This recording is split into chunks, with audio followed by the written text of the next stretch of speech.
記住要小心啲。好嘅。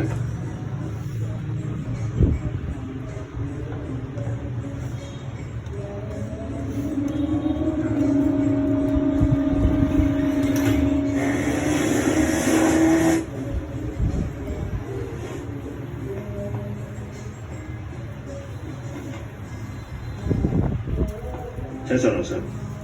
康親，我係基師高嘅朋友。你有冇同佢電話傾過呢件事？好。佢四場俾差佬勾線都唔知，有咩大歉啊？我個客有份不記名債券急住套現，計款車嗰啲基師話你會問來源喎。呢批貨太貴，你要揸幾年先至可以抌出市場，風險大，成本高。你話揸住佢同揸住張催命符有乜分別？40%，30%。